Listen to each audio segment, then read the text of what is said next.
Well, just a side note, oddly, there is my tombstone in the cemetery, this cemetery road right here. We have moved further from my tombstone, but we are dangerously close to my murder site. So my name is John Francis Mills. I was born in 1885 up by Norwich. My father moved my family down to Harper when I was 15 years old. I got a job pretty quick at the livery stable, and pretty soon I was working for Cyphers and Carpenter. They had me driving one of their omnibuses, horse-drawn. I worked there for a while, and next thing I knew, they got me a brand new wagonette. Brought it all the way from St. Louis.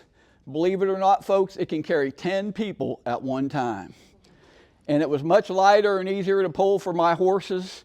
So everybody said, Johnny, you should get you a top hat so you look like a gentleman driving that wagon, which I did. Life was pretty good at 20 years old. I had one problem. And I kept telling my friends about it, but something always came up. So I had them meet me at the livery stable after work in early June. And they showed up, and of course, right as they showed up, the phone rang. So I had to go to the office to answer the phone. Talked on the phone, came out, and I walked out of the livery stable into the mule shed, and something hit me real hard on the back of the head. And that's all I remember. So the rest of this, I'm just telling you from the stories I heard.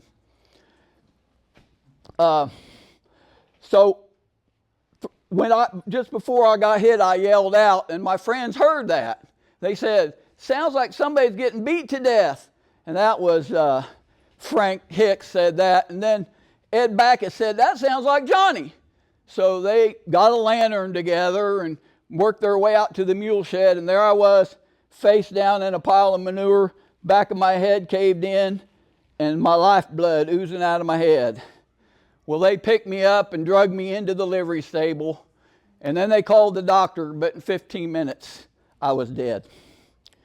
Now, you might think that's the end of this story, but you'd be sadly mistaken. Because the people in Harper, they were pretty upset that somebody just my age and just off of Main Street at 10 o'clock got murdered in their city. So it wasn't for robbery.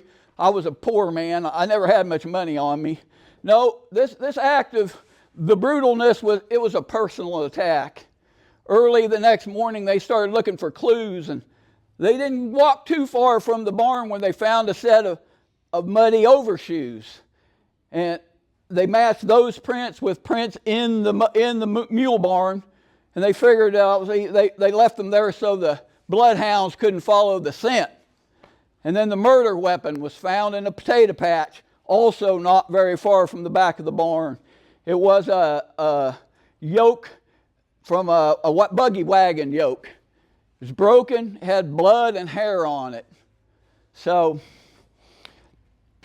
well, what happened next is I was telling you I was in some kind of trouble, and what that was a guy by the name of Ortho Backus. I owed him $20. Now, that doesn't sound much today, but that was $700 in 1906. And Ortho made no quorum about telling everybody in town that I owed him that $20. And so, but the funny thing was, Ortho Hicks and his brother Ed were two of the three that carried me into the barn after I was attacked. So they got Ortho up on trial, and his laundry lady showed up and said he had a shirt just splattered with blood. Well, he said that was when he carried me into the barn. That's a pretty lame excuse if I say so myself, but no charges were ever brought against him. The attorneys at the time said there just wasn't enough evidence to bring a conviction. So no one ever was charged with my crime. So now that would be about the end of my story, except for one thing. which normally, if we were out at the cemetery, there'd be a tombstone right here. And it had my name on it. Now, the city of people in Harper, according to the paper, said he was such a likable and nice guy that they couldn't figure out why anybody wanted to hurt him. In 1 week, they gathered $100 and bought me that tombstone.